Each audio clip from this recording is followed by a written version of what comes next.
Start. जय हिंद। आप सभी लोग का स्वागत है रिसा आईएएस के ऑनलाइन एंड ऑफलाइन क्लास में। जैसा कि आप लोग थंबनेल या डिस्क्रिप्शन देखे होंगे, उसमें लिखा है कि यूपीपीसीएस पेपर एनालिसिस। तो जो हमारा मकसद ये है कि जो अभी यूपीपीसीएस 2023 जो आ रहा है, उसके रिगार्डिंग मैं कुछ 5 साल के पेपर आपके साथ डिस्कस कर दूं, जिससे आपको ये अंदाजा लगे कि सवाल कैसे पूछे जाते हैं। मतलब यूपीपीसीएस का पूछने का क्या तरीका है, किस वाले सेक्शन से ज़्यादा सेक्शन आ रहा है, ठीक है, और किस टाइप के क्वेश्चन आते हैं। ठीक है, ये 2020 का पेपर है। 2020 का पेपर है, सेट ए है। इसकी ऑफिशियल आंसर की भी आयोग द्वारा जारी कर दी गई थी, तो उसी ऑफिशियल आंसर की को ध्यान में रखते हुए हम डिस्कस करेंगे। इसका लाभ क्या मिलेगा आपको इस वीडियो देखने से। इस वीडियो के देखने से आपको ये लाभ मिलेगा कि पेन और पेपर आप लेके बैठ जाइएगा, जो जो टॉपिक इसमें लिखे हुए हैं वो टॉपिक आप लिखते चलिएगा। यानी फॉर एग्जाम्पल, अगर मैं यहाँ पे कोई भी कहानी, कोई भी क्वेश्चन अगर बुद्धिज्म से आता है या जैनिज्म से क्वेश्चन आ रहा है, इसका मतलब आपको बुद्धिज्म और जैनिज्म कॉन्सेप्ट या वो टॉपिक आपको अपने हिस्ट्री से पढ़ लेना चाहिए रिविजन के टाइम पे। साथ ही साथ अगर हम पॉलिटी की बात करें, अगर इसमें कोई भी क्वेश्चन सुप्रीम कोर्ट से आता है, गवर्नर से आता है, या प्रेसिडेंट से आता है, या पार्लियामेंट से आता है, तो यानी कि वो टॉपिक जब आप रिवीजन करेंगे तो आप देख लेंगे। यानी पूरी लक्ष्मीकांत ना रिवीजन करके केवल हम पिछले 5 साल का पेपर एनालिसिस कर लें, और फ्रिक्वेंटली जो क्वेश्चन जिन जिन सेक्शन से पूछा गया है, जिन जिन चैप्टर से पूछा गया है, केवल उसी को अगर हम रिवाइज कर लें तो हमारा इफेक्टिव रिवीजन हो जाएगा। तो जो एक मास्टर स्ट्रेटजी होती है या एक मास्टर प्लान होता है कम समय में जल्दी से रिवीजन करने का, उसका पूरा अप्रोच आज की क्लास में हम लोग सीखेंगे। तो एक पेन और कॉपी आप लेके बैठ जाइएगा, ठीक है, पेन कॉपी लेके बैठ जाइएगा और टॉपिक लिखते चलिएगा, मैं आपको बताते चलूंगा। ठीक है, पहला क्वेश्चन है, the national clean air programme has been launch by the central government in the year. Again ये करंट अफेयर का क्वेश्चन है, ये 2019 इसका डी ऑप्शन है। तो 2020 का पेपर था, तो लगभग 2019 यानी लगभग 1 से 1.5 साल का करंट अफेयर आपको पढ़ना चाहिए। अगर क्योंकि पेपर जिस हिसाब से अब बढ़ता जा रहा है पैटर्न, और जिस हिसाब से कॉम्प्लेक्सिटी बढ़ रही है, लगभग 18 महीने का करंट अफेयर आपको पढ़ना चाहिए। 18 मंथ का करंट अफेयर आपको पढ़ लेना चाहिए। 18 मंथ का करंट अफेयर आपको पढ़ना चाहिए। इसमें क्वेश्चन आपको मिलेंगे डायरेक्ट। ठीक है, सेकंड क्वेश्चन की बात करें, the ruler of which of the following dynasty has been called त्रिपर्वतीय, यहाँ लिखा हुआ है श्री पर्वतीय कहा जाता है। निम्न में से किस वंश के शासक को पुराणों में श्री पर्वतीय कहा जाता है। अगेन आपको डायनेस्टीज पढ़ने होंगे, यानी ये क्वेश्चन से आपको, ठीक है, एंशियंट हिस्ट्री से आपको डायनेस्टी के क्वेश्चन पढ़ने होंगे। चोलाज हो गए, पांड्याज हो गए, ये सारे जो डायनेस्टी पे क्वेश्चन बन जाते हैं कि कॉइन पे क्या, कौन किस शासक ने कौन सा कॉइन लॉन्च किया, बैटल्स पे क्वेश्चन बन जाते हैं। तो पेन कॉपी लिख लीजिएगा। तो यहाँ पे आपको जिस भी डायनेस्टी का नाम है, यानी कि आप यहाँ पे ऑप्शन में जो दिए हैं वही डायनेस्टी आप पढ़िएगा। साकास के बारे में, वटकास के बारे में, इक्ष्वाकुओं के बारे में और कार्वेल्स के बारे में, यानी ये 4 टॉपिक आपको एंशिएंट हिस्ट्री से आपको पढ़ने हैं। ठीक है, तो इसमें ऑप्शन है आपका इक्ष्वाकु, बी ऑप्शन है आपका। आपको पेन कॉपी लेके बैठ जाइए और ये 4 टॉपिक आपको एंशिएंट हिस्ट्री में पढ़नी, हमारे एंशिएंट हिस्ट्री में आपको पढ़नी है। देखिए अगला क्वेश्चन कमिटी से है। तो जितने भी कमिटी पॉलिटी में बने हुए हैं आफ्टर इंडिपेंडेंस, आज़ादी के बाद 1947 के बाद से लेके अभी तक जितने भी डिफरेंट कमेटी बनी है, उन सभी कमेटियों के बारे में आपको पता होना चाहिए। तो लक्ष्मीकांत में या किसी भी पॉलिटी बुक में जो आप पॉलिटी पढ़ते होंगे, पीछे एक आपको कमेटी की समरी दी गई होती है। उन सारी कमेटी को आप पढ़ लीजिएगा। हेडिंग लिख लीजिएगा, आवाज आ रही है ना? हाँ, हेडिंग लिख लीजिएगा कि आपको सारी कमेटी के बारे में पढ़ना है, सारे अमेंडमेंट के बारे में पढ़ना है, सारे शेड्यूल के बारे में पढ़ना है आपको अपनी नोटबुक में। अगर आप मेरी वीडियो सुन रहे नहीं अभी लिख पा रहे हैं तो पॉज करके लिख लीजिएगा।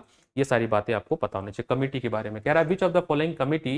अच्छा, ये बहुत ही फेमस है। लगभग मैं अभी तक जितने भी पेपर एनालिसिस किया है, मेरा बहुत अनुभव है, ये कम से कम मुझे 50 बार दिख चुका है, 50 टाइम्स के क्वेश्चन दिख चुका है, यानी इतना इंपॉर्टेंट है।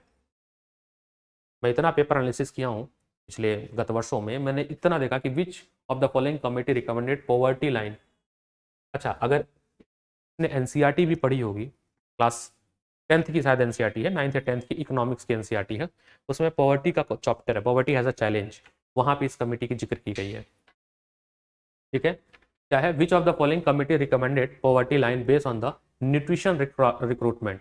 अब यहां से वैसे ऑप्शन इसका ए है, मैं आयोग का ऑप्शन के हिसाब से आपको बता रहा हूँ। ऑप्शन है अलग कमेटी, ठीक है, अलग कमेटी। अब आपको नोटबुक में अपने इन सारे ये जो ऑप्शन है इनके बारे में भी आपको पढ़ना है। देखिए पेपर, बच्चों को पेपर एनालिसिस नहीं आता है, इसका बहुत गलत तरीके से एनालिसिस कर लेते हैं। आप ऑप्शंस में जो दिए गए हैं उनके बारे में भी अगर आप थ्योरी बना लेते हैं, टेस्ट सीरीज का यही फायदा होता है। टेस्ट सीरीज जब आप करिए तो टेस्ट सीरीज में जो ऑप्शंस भी दिए हैं उनकी थ्योरी भी आपको पता होनी चाहिए। आप विकिपीडिया से पढ़ सकते हैं, गूगल से पढ़ सकते हैं, साथ ही साथ आपके पास जो पुस्तक है उससे पढ़ लीजिए। तो इन सभी कमेटी के बारे में आपको, तेंदुलकर कमेटी, रंगारंजन कमेटी, ये कमेटी किस मुद्दे से एसोसिएटेड है। मैं इन सब पे लेक्चर नहीं लूंगा कि ये कौन सी कमेटी है, ये तो फिर डिटेल्ड वीडियोस बन जाएंगी। यहाँ बस आपको बताना है कि ये कमेटी आपको पता होनी चाहिए। तो वो जो लक्ष्मीकांत पढ़ते हैं, कोई भी बुक पढ़ते हैं पॉलिटी की, उसके लास्ट में अपेंडिक्स में पूरी समरी दी होती है कमेटी के बारे में। यानी कि आपको पॉलिटी में कमेटी पढ़ना बहुत इंपॉर्टेंट है। अभी आगे और बढ़ते हैं ऐसे ही। ये आपका थर्ड क्वेश्चन था। फोर्थ क्वेश्चन पे आते हैं आगे। अब देखिए यहाँ पे क्वेश्चन, फोर्थ क्वेश्चन आपका मौर्य एज से आया है, यानी कि आपको मौर्यन एज भी पढ़ना पड़ेगा। आपको मौर्यन एज भी पढ़ना पड़ेगा। तो आप फोर्थ टॉपिक लिख लीजिएगा, मौर्यन एज। ठीक है, कह रहा है द ऑफिशियल एग्रोनोमिया, एग्रोनोमिया, देखो एग्रो एग्रीकल्चर से रिलेटेड होगा कुछ, यानी एग्रीकल्चर के कुछ वेट या कुछ ऐसा रेवेन्यूज होगा। तो अब तो मतलब यहाँ पे हम थोड़ा सा कॉमन सेंस भी लगा सकते हैं। एग्रो मीन्स एग्रीकल्चर, एग्रीकल्चर मतलब एग्रीकल्चर से क्या होता था, रेवेन्यू सिस्टम, कर वसूलने की विधि। तो एग्रोनोमिया ड्यूरिंग द मौर्यन एज, एग्रोनोमिया मौर्य काल में, एग्रोनोमिया अधिकारी निम्नलिखित में से किस क्षेत्र से संबंधित है? Weight and measurement, administrative management, construction of road और रेवेन्यू मैनेजमेंट।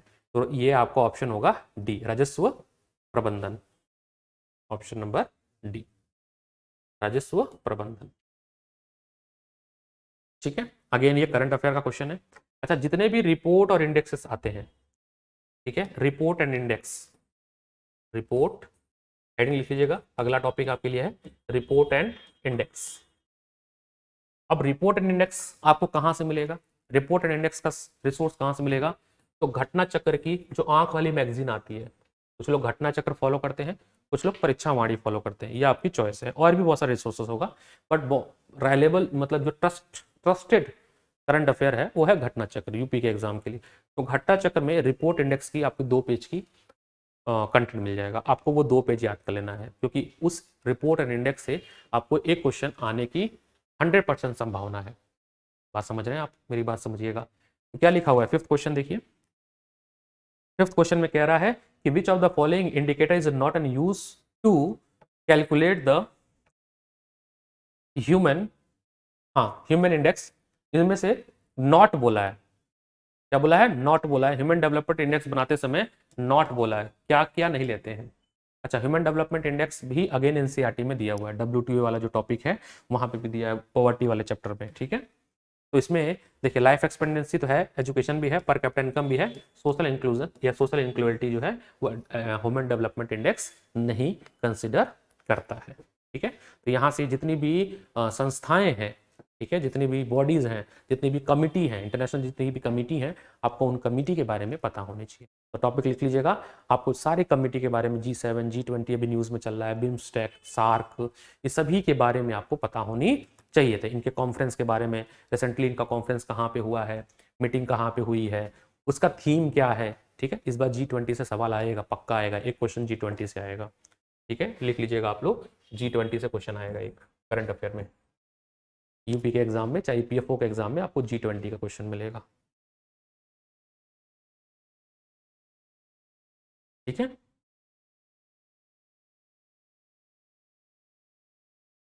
चलिए आगे बढ़ते हैं। अच्छा, आजकल मैच द फॉलोइंग का बहुत सारा क्वेश्चन आ रहा है। ठीक है, मैच द फॉलोइंग का क्वेश्चन बहुत सारा आ रहा है,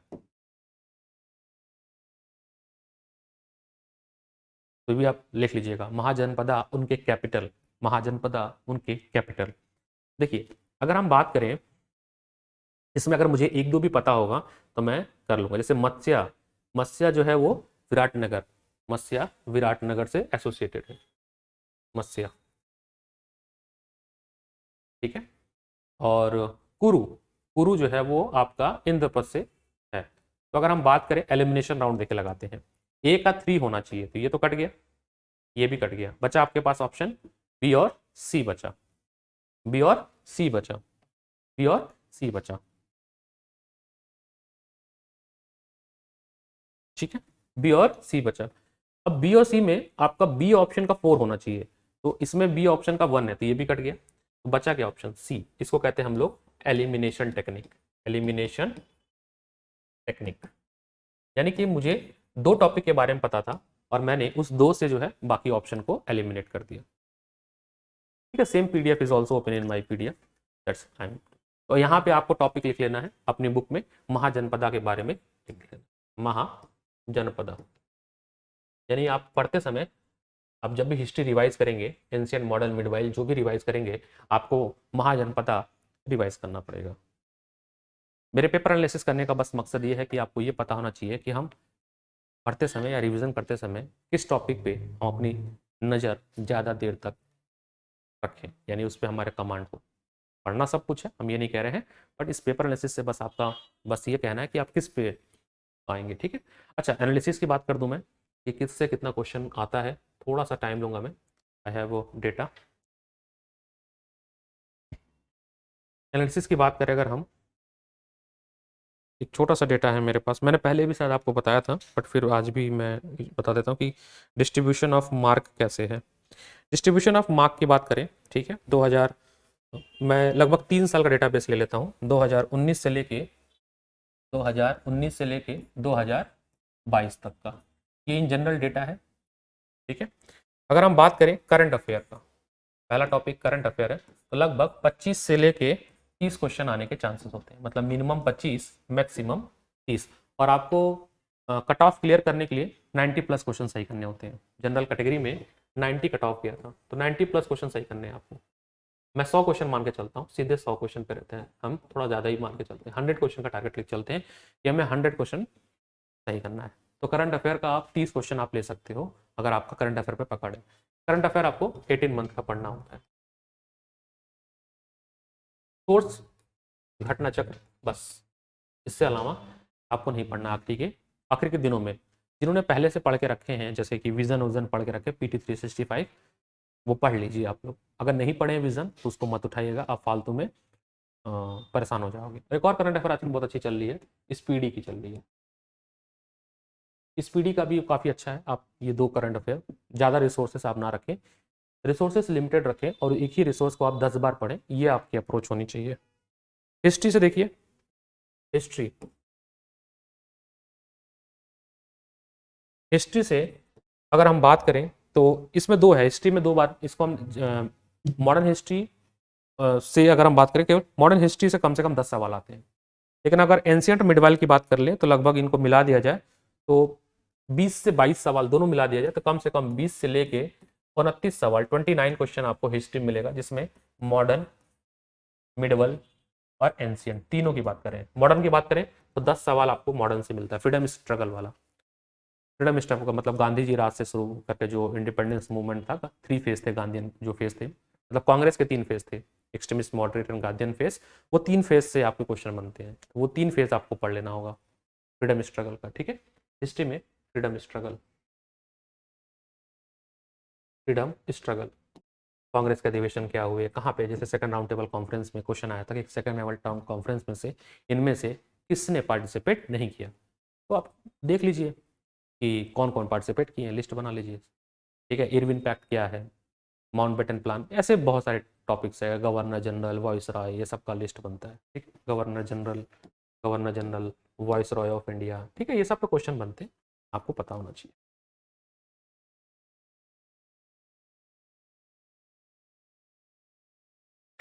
तीसरे टॉपिक की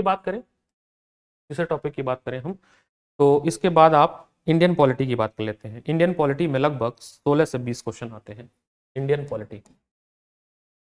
अच्छा, मैंने आपसे वही बोला, इंडियन पॉलिटी को पढ़ने का सबसे बेहतरीन तरीका ये है, कम से कम 5 साल के पेपर आप लगा लीजिए, 5 ईयर के पेपर लगा लीजिए। 5 साल के पेपर लगा के आप टॉपिक लिस्ट कर लीजिए, जैसे मुझे जो याद आ रहा है मैं भी लिख देता हूँ। जैसे एक क्वेश्चन आपका आता है फंडामेंटल राइट से, ठीक है, प्रेसिडेंट, PM, ठीक है, president, PM, council of minister, governor general, ठीक है, इनसे क्वेश्चन जरूर बनता है। पार्लियामेंट, पार्लियामेंट से क्वेश्चन बनता है, ठीक है, लोकसभा, राज्यसभा, सुप्रीम कोर्ट, ठीक है, सुप्रीम कोर्ट के पावर से क्वेश्चन बनता है। ये मैं ऐसे बहुत सारे टॉपिक हैं, ठीक है, शेड्यूल हो गया, शेड्यूल से क्वेश्चन बनता है, ठीक है, शेड्यूल्स हो गया, अमेंडमेंट से क्वेश्चन बनता है, अमेंडमेंट से क्वेश्चन बनता है, कमिटी से क्वेश्चन बनता है, कमिटी से क्वेश्चन बनता है। फंडामेंटल राइट देखिए बहुत इंपॉर्टेंट है, इसलिए मैंने सबसे पहले लिखा कि कौन सा राइट कहाँ से बोरो किया गया है। ये ऐसा नहीं कह रहा हूँ कि यही टॉपिक केवल पढ़ना है, इससे भी काफ़ी सारे टॉपिक्स और ज़्यादा हो सकते हैं। ये मुझे जो अभी रिकॉल हो रहा है पेपर एनालिसिस से, वो मैं लिख रहा हूँ। डिटेल तो बहुत कुछ है, वो सिलेबस मैं दे चुका हूँ आपको, डिटेल सिलेबस पहले दे चुके हैं हम। और आप इस सिलेबस चाहिए डिटेल तो आप प्रिसाइस जो का ऐप है डाउनलोड कर लीजिएगा, वहाँ पे अपलोडेड सेक्शन में आपको मिल जाएगा। इंडियन पॉलिटी में 5 साल का पेपर आप लगाइए और उससे टॉपिक फिल्टर करिए, ये काम खुद से करिए, ठीक है। इसमें कम से कम आप मान के चलिए 19 से 20 क्वेश्चन आपके आते हैं, और ऐसे क्वेश्चन नहीं आते कि आप बहुत यूपीएससी लेवल का है कि को रिलेटेड है, बहुत ही फैक्चुअल क्वेश्चन आते हैं। अभी मैं आपको क्वेश्चन दिखा दूंगा, ठीक है। जैसे अभी क्वेश्चन दिखाया था ना, कमिटी, ये कमिटी किससे एसोसिएटेड, सीधा आर्टिकल भी पूछ लेता है, मैच दी आर्टिकल, कौन सा आर्टिकल सही है, ठीक है। हाँ, अब थोड़ा लेवल इनहेंस हो रहा है, एक दो क्वेश्चन तो देखिए मिलेगा ही जो कि यूपीएससी को टच कर रहा है, यूपीएससी लेवल है, जिसमें 4 स्टेटमेंट है और कोरिलेशन मिलेगा। साइंस का बड़ा मेरे को बड़ा अच्छा लगता है, साइंस बच्चे इसको नहीं पढ़ते हैं, कह सकते हैं कि उनकी स्कूलिंग कहीं ना कहीं पहले खराब रह गई होगी, या साइंस कोई इतना अच्छा ध्यान नहीं दिया उन्होंने। साइंस में बड़ा अच्छा है, साइंस में 25 से लेके 30 क्वेश्चन एवरेज बता रहा हूँ, इसमें मैं करंट अफेयर भी जोड़ दे रहा हूँ, साइंस एंड टेक का, science and tech, science and tech current affair, ये भी जोड़ दिया मैंने,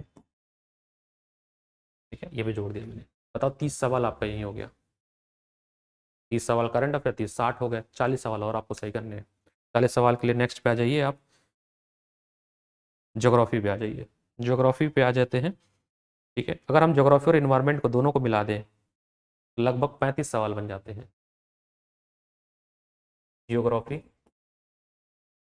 जो कि बहुत बड़ा रोल प्ले कर रहा है, ज्योग्राफी और इन्वायरमेंट। अब इसमें भी कौन सा टॉपिक पढ़ना है, बहुत इंपॉर्टेंट, इसका सवाल बता देता हूँ। इसको भी आपको करने का तरीका क्या है, 5 साल का पेपर लगाइए, 5 ईयर का, टॉपिक को आप फिल्टर करिए, जैसे मिनरल, कहाँ पे कौन सा मिनरल पाए जाते हैं। ट्राइब्स वाला चैप्टर बहुत इंपॉर्टेंट है, ठीक है। ट्राइब्स वाला चैप्टर जो भी आपके पास किताब है उसमें लास्ट में ट्राइब का चैप्टर दिया होता है, नहीं है तो आप बताइएगा कमेंट सेक्शन में, हम वो ट्राइब का पीडीएफ बना के आपको दे देंगे। ट्राइब से 2 क्वेश्चन मिलते हैं कि कौन से ट्राइब कहाँ पाए जाते हैं। रिवर मैंने आपको पढ़ाया था, रिवर से देखो क्वेश्चन आया था, पिछले पीपीएससी में भी क्वेश्चन आया था, ठीक है, रिवर से आता है। माउंटेन से क्वेश्चन आ गया, वॉल्केनो से क्वेश्चन आ जाता है, कोई चीज़ न्यूज़ में है उससे भी क्वेश्चन आ जाएगा। तो इससे कम से कम आपको क्वेश्चन मैं बता देता हूँ, 30 से 35 सवाल मिलते हैं, 35 क्वेश्चन। तो कितने हो गए आपके, केवल 3 टॉपिक आपको कराया, 90 सवाल हो गए, 10 क्वेश्चन और चाहिए कट ऑफ को क्लियर करने के लिए। मतलब आप देखिए कितनी बेहतरीन कम समय में आप कितना अच्छा नंबर पा सकते हैं। अभी तो मैंने सारा टॉपिक भी नहीं लिखा, अभी इंडियन इकॉनमी नहीं लिखा मैंने, Indian economy 6th topic, Indian economy. अच्छा, इंडियन इकॉनमी पढ़ना बहुत आसान है, कैसे आसान है, देखिए थ्योरी का कोई बहुत बड़ा लोड नहीं है, इससे केवल करंट अफेयर पे फोकस करिए। करंट अफेयर के लिए आप बजट पढ़िए, ठीक है, इंडिया और भारत और यूपी दोनों बजट आप, यूपी का और इंडिया का, इसकी समरी आपको मिल जाएगा, स्पीच पढ़ लीजिए, एमसीक्यू मिल जाती हैं, ऐसा हर कोचिंग वाले आपको एमसीक्यू प्रोवाइड कर देते हैं, थ्योरी प्रोवाइड कर देते हैं, ठीक है। और इकोनॉमिक सर्वे, कम से कम इसमें जो क्वेश्चन आते हैं 5 से लेकर 10 क्वेश्चन आते हैं, लेकिन ऐसे क्वेश्चन होते हैं, एक दो क्वेश्चन ऐसे होते हैं जो, जैसे एक बार क्वेश्चन पूछ लिया था बाटर सिस्टम, उस पर 4 ऑप्शन बन गया। बाटर सिस्टम तो बहुत आसान है, ठीक है। कैश रिजर्व रेशियो का पूछ लेता है कितना परसेंट है, तो बहुत सारे क्वेश्चन बहुत छोटे छोटे पूछ लेते हैं।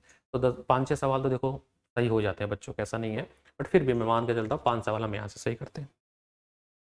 यूपी स्पेशल देखिए, अब यूपी का इस बार यूपी स्पेशल ज़्यादा रहेगा, ठीक है, इस बार यूपी स्पेशल ज़्यादा रहेगा, मान के चलिए, क्योंकि यूपी स्पेशल का बहुत न्यूज़ में चल रहा है। यूपी स्पेशल 10 से लेके 20 क्वेश्चन, 10 से लेके 20 क्वेश्चन, ठीक है। बाकी मिसलिनियस, मिसलिनियस में 10-12 सवाल, 20 सवाल मिसलिनियस की बात कर रहे हैं, कुछ भी न्यूज़ में होगा आगे होगा। तो एक एनालिसिस अगर हम क्लियर करें कि अगर हमें 100 सवाल सही करना है, 100 क्वेश्चन सही करना है, 100 क्वेश्चन, 100 क्वेश्चन करेक्ट करना है, तो देखिए क्या क्या कर सकते हैं। पहला काम करंट अफेयर, ये तो देखिए करना पड़ेगा, इसके बिना नहीं निकलेगा कोई भी पेपर। दूसरा काम जनरल साइंस, तीसरा काम भूगोल और पर्यावरण। अब देखिएगा सवाल 30 सवाल 30 सवाल 30 सवाल कितने हो गए? 90 सवाल हो गए, कट ऑफ निकल गया।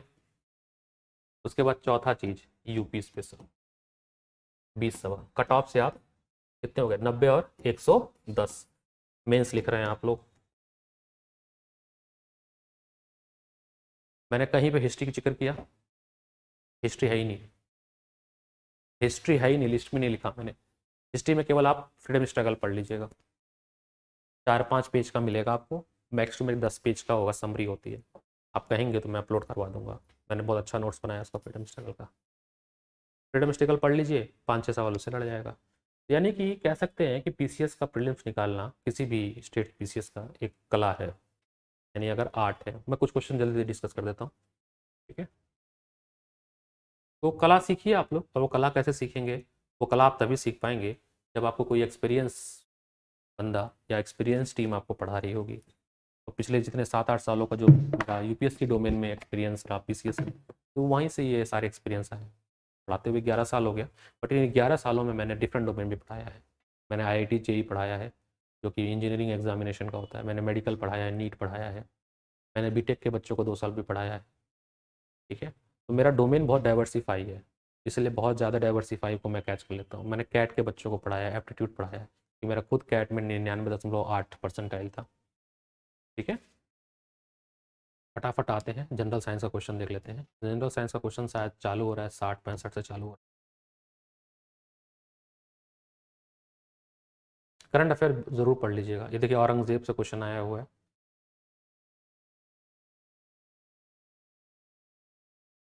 ये match the following ancient history से आया है, आप मॉडर्न और उसका देख लीजिएगा। ये करंट अफेयर 46 में क्वेश्चन है कि which of the following district UP major solar power plant was established in collaboration with France. ये बहुत न्यूज़ में था, फ्रांस से वो आए थे। कहाँ पे लगाया गया था देखिएगा। जहाँ तक मुझे याद आ रहा है 2018 का करंट अफेयर है ये। देवरिया में तो नहीं लगाया गया था, तो चेक करिएगा। मिर्जापुर ऑप्शन हो सकता है, ठीक है? आगरा भी नहीं है, तो डी ऑप्शन हो सकता है। देखिए समिट से मैंने क्वेश्चन कहा था ना, G20 समिट 2019, समिट से क्वेश्चन आ जाएगा और जगह पूछ देगा कि कहाँ पे किया गया है, ठीक है? तो सारे समिट पढ़ लेना आप लोग। रामसर, भारत में कितने रामसर हैं, यूपी में कितने रामसर साइट ऐड हुए हैं, वो जरूर पढ़ लीजिएगा। रामसर साइट यूनेस्को की जो लिस्ट है, ये तो मैंने पढ़ाया था कि which of the following is trans Himalaya. तो जो मैं रिवर सिस्टम पढ़ाया था उसमें है, तो इसमें ऑप्शन है सतलज। मैंने जो रिवर सिस्टम पढ़ाया है उसमें मैंने सारा ये पढ़ाया। भारत की नदियाँ जाके देखिएगा, हिमालय और भारत की नदियाँ, हिमालयन नदियाँ, और मैंने वहाँ पे पठार की नदियाँ सारी बताई हैं मैंने। रैंकिंग वगैरह देखिए, ट्राइब्स, ट्राइब्स दिया, लोकेशन दिया, कह रहा है इसमें से कौन सी ट्राइब्स जो करेक्टली मैच नहीं है, ठीक है? तो ट्राइब्स का आपको एक बार पढ़ना पड़ेगा, आपको ट्राइब्स का क्वेश्चन है। कोविड-19 का क्वेश्चन है 59 current affair. Again committee 65 question is again committee. 66 question valley of Kashmir कहाँ पे है, ये मैंने बहुत बढ़िया ये पढ़ाया भी था। पीर पंजाल हिमाद्रीगंज, बी ऑप्शन है। अगर आप लोग मेरा माउंटेन वाला अगर पढ़ा होगा आपने, माउंटेन मैंने यूट्यूब पे भी पढ़ा हुआ है, वहाँ पे क्वेश्चन ये मिल जाएगा। बी ऑप्शन है, कश्मीर वैली कहाँ पे है, पीर पंजाल और हिमाद्रीगंज, ठीक है? ज्योग्राफी तो कितना आसान क्वेश्चन है। जो टॉपिक था ना मैंने पढ़ाया था आपको, फिजियोग्राफी ऑफ इंडिया है ना, या फिजिकल फीचर ऑफ इंडिया, वहाँ पे मैंने ये टॉपिक कवर कराया है, आप देख लीजिएगा पुराना वीडियो भी। ये देखिए रिवर का आ गया है और उसको अरेंज भी करना है, ठीक है? रिवर का क्वेश्चन है, Betwa, Ken, Sindh, Chambal west to east कौन सी फ्लो करती हैं, ठीक है? स्माइल फाउंडेशन का अवार्ड मिला था, ये पता है मुझे, कोई इशू नहीं है। कंट्री और देखिए मिनरल ओर्स, तो यहाँ पे मैच द फॉलोइंग आ जाएगा कि कौन से और कहाँ कहाँ पे किस देश में पाए जाते हैं, ठीक है? तो टॉपिक आप ऐसे लिखते चलिएगा।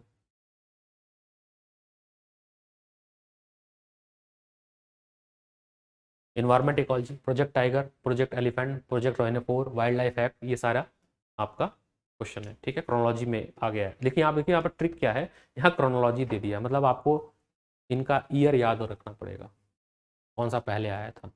ये भी एनसीईआरटी में भी है, और शंकर आईएएस की जो बुक आती है, अगर आपने शंकर आईएएस पढ़ा, इन्वायरमेंट के लिए the best book Shankar IAS है, ठीक है? इन्वायरमेंट के लिए केवल शंकर आईएएस पढ़िए और करंट अफेयर पढ़िए।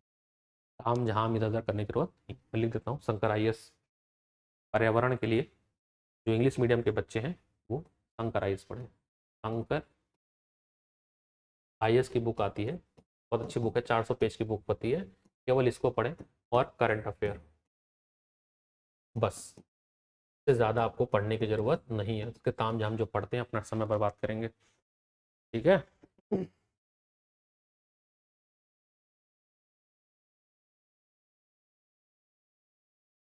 The movement of nutrient element through the various component of ecosystem, basic question है, इकोसिस्टम फूड चेन से है ये, ठीक है, फूड चेन से क्वेश्चन है ये, सिंपल बेसिक। जब हम लोग इन्वायरमेंट इकोलॉजी पढ़ते हैं तो उसमें जब हम लोग इकोसिस्टम के बारे में पढ़ते हैं, फूड चेन के बारे में पढ़ते हैं, फूड वेब के बारे में पढ़ते हैं, 10% लॉ के बारे में पढ़ते हैं, वहीं से 79 क्वेश्चन है, ठीक है, ठीक है। और क्वेश्चन जनरल साइंस का किस नंबर से चालू होता है मैं आपको बताता हूँ, मेरे पास है, मैंने लिखा था, ठीक है। तो इसमें ऑप्शन ए हो जाएगा, ऑप्शन ए है 79 का।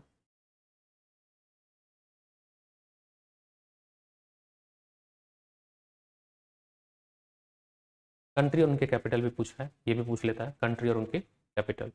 ओके, क्वेश्चन नंबर 83, यहाँ से करंट अफेयर, अरे जनरल साइंस का क्वेश्चन लग रहा है। 83 है कि without green house effect the average temperature of earth surface would be, without, ठीक है, ये फैक्चुअल क्वेश्चन है, टू द फैक्ट है, टू द पॉइंट क्वेश्चन है, जिनको याद होगा वही कर पाएगा, टू द पॉइंट क्वेश्चन है।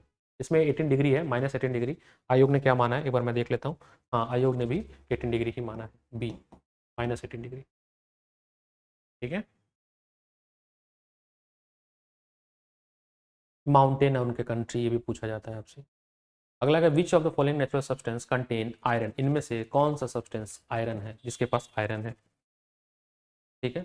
तो ये भी आपका जनरल साइंस का क्वेश्चन है, इसमें आपका बनेगा ऑप्शन नंबर डी, ठीक है, option number D. Again Malaysia में कैंता वैली, ये मिसलिनियस, जैसे 88 क्वेश्चन क्या है, यही मिसलिनियस है। मिसलिनियस में आपका जो भी न्यूज़ में होगा कहीं मिसलिनियस, तो सर देखिए वो हिट एंड ट्रायल वाला है, तो बहुत मिसलिनियस टॉपिक अगर आपको आ रहा है तभी आप उसको टिक मारिए, नहीं तो ज़्यादा रिस्क लेने की जरूरत नहीं है, ठीक है। कॉफी उसके लिए था, टीन प्रोडक्शन के लिए, ठीक है। Change in the base sequence with the gene is called, तो बहुत आसान है, म्यूटेशन, 89, ठीक है, म्यूटेशन। कोरोना के समय में भी न्यूज़ में था कि जो जीन में कोरोना बार बार क्या कर रहा है, म्यूटेट कर ले रहा है अपने सीक्वेंस को, तो ये डीएनए जो चेंज हो जाता है उसको हम लोग म्यूटेशन कहते हैं। तो बहुत आसान है, देखिए फ्यूजन में क्या होता है, मतलब वो होता है, फर्टिलाइजेशन होता है, ब्रीडिंग, क्रॉस, क्लोनिंग, मतलब एग्जैक्ट, तो ये तो कट ही गया, ये दोनों बचा के ऑप्शन ए, तो हम ऐसे भी कर सकते हैं एलिमिनेट करके। वैसे इसका ऑप्शन ए था ही, इतना कोई बहुत कठिन नहीं है सवाल, बहुत आसान सवाल है, ठीक है जी। देखिए अब कल की अगर लेक्चर आपने देखा होगा, कह रहा है which of the following use in fire alarm, fire alarm में से इसमें photo cell, water cell, solar cell, तीनों ही नहीं करते। कमेंट बताइएगा, कल के ही लेक्चर में मैंने आपको सेल बताया था, ठीक है, नन ऑफ दीज ऑप्शन इसमें। पंचायती राज किस शेड्यूल में आता है, किस कौन सा, या कौन, sorry schedule, which part of Indian constitution, तो बहुत सिंपल पार्ट भी, जैसे कॉन्स्टिट्यूशन का बस आप पार्ट भी याद कर लीजिएगा, किस पार्ट में क्या बातें कही गई हैं। आर्टिकल तो बहुत ज़्यादा है, बट आप अगर पार्ट याद कर लेते, और आपको कौन कौन से आर्टिकल याद करने हैं, तो वो उसके लिए भी आप 5 साल का पेपर लीजिए, जो जो आर्टिकल पेपर में आया हुआ है उसको एक जगह लिख लीजिए, वही आपका क्वेश्चन है, ठीक है। इसमें से थर्मोप्लास्टिक कौन सा नहीं है, 93 क्वेश्चन नंबर, इसमें से कौन सा थर्मोप्लास्टिक नहीं है, नियोप्रीन थर्मोप्लास्टिक नहीं, बाकी सभी टेफ्लॉन हो गया, पॉलिस्टर, ये पॉलीमर का क्वेश्चन है, किससे है, पॉलीमर, केमिस्ट्री में टॉपिक है पॉलीमर, उससे क्वेश्चन है, पॉलीमर, पॉलीमर, पॉलीमर से क्वेश्चन है, ठीक है। तो ये तो है, पॉलीथीन तो है ही है, थर्मो ये भी है, नियोप्रीन हो जाएगा बी ऑप्शन, ठीक है। डेट वाइज भी क्वेश्चन आता है। अगेन कहाँ पे आपका जो है प्रोटीन टूटता है, तो अगर किसी ने मेरा डाइजेशन वाला लेक्चर देखा है या मेरे से पहले पढ़ा है, तो मैंने ह्यूमन डाइजेशन सिस्टम पूरा बहुत अच्छे से पढ़ा है। तो बात है प्रोटीन, सबसे पहले प्रोटीन टूटता है स्टमक में, फिर स्मॉल इंटेस्टाइन में, 2 जगह टूटता है केवल प्रोटीन, ठीक है। प्रोटीन केवल 2 जगह टूटता है, याद रखेंगे इस बात को। फैट कहाँ टूटता है, कमेंट सेक्शन में बताएगा, फैट केवल एक जगह टूटता है, स्मॉल इंटेस्टाइन में, ठीक है। तो प्रोटीन जो है पहली बार ब्रेक डाउन होता है स्टमक में, ठीक है, स्टमक में, स्टमक में आपका सीक्रेट होता है पेप्सिन, पेप्सिन, ठीक है। पेप्सिन तोड़ता है प्रोटियोस में, प्रोटियोस में तोड़ता है, पेप्सिन को एक्टिवेट कौन करता है, एचसीएल करता है। तो जिसने मेरा ह्यूमन बॉडी का जो ह्यूमन एनाटॉमी का पहले का वीडियो देखा होगा, उसी पे दिया हुआ है, ठीक है। तो ये है डिजीज़ पे क्वेश्चन आता लिख लीजिएगा, मैं आपको लिस्ट बनवा दूंगा कि किसके डिफिशियंसी से कौन कौन सी डिजीज़ होती हैं, वो भी मैं आपको लिखवा दूंगा। डिजीज़ पे क्वेश्चन होता है। ये कोड का क्वेश्चन आया, गवर्नर विटामिन का क्वेश्चन है कि ब्लड क्लॉटिंग के लिए इसमें से कौन सा विटामिन रिस्पॉन्सिबल होता है। बहुत बढ़िया सवाल है, शायद के होता है, let's verify. Very nice, vitamin के जो है रिस्पॉन्सिबल है। तो चलिए हम इतना ही रखते हैं आज, ठीक है, इतना ही रखते हैं। और ठीक है, ये आज की जो सेवा है यहीं तक। बाकी प्रीसाइज का ऐप डाउनलोड कर लीजिएगा और ऐसी ही और भी डिटेल वीडियोस के लिए बने रहिएगा।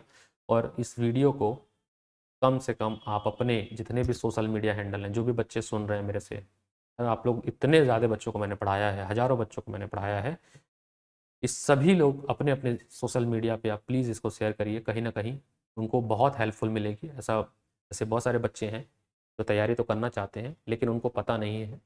जैसा भी मेरी कुछ दिन पहले बात हो रही थी, एक फीमेल कैंडिडेट थी जो कि टीचिंग की तैयारी कर रही थी, बट उसने बीएड बीटीसी करने के बाद सीटेट निकालने के बाद पर वैकेंसी नहीं आ रही है।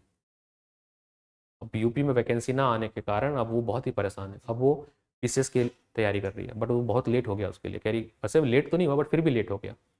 वो एस्पिरेंट को अगर पहले ही कोई बता दिया होता कि हमें कैसे पढ़ना है तो हो सकता है पहले वो तैयारी शुरू कर दी होती। तो हो सकता है बहुत सारे ऐसे बच्चे हैं जो तैयारी करना चाहते हैं बट गाइडेंस के अभाव में तैयारी नहीं कर पाते हैं। तो उनको अगर आप ये वीडियो भेज देते हैं तो लाभ मिलेगा, और उस लाभ से हमें भी लाभ मिलेगा कि हमें भी एक कॉन्फिडेंस आएगा कि हमारी वीडियो ज़्यादातर बच्चों में पहुंच रही है।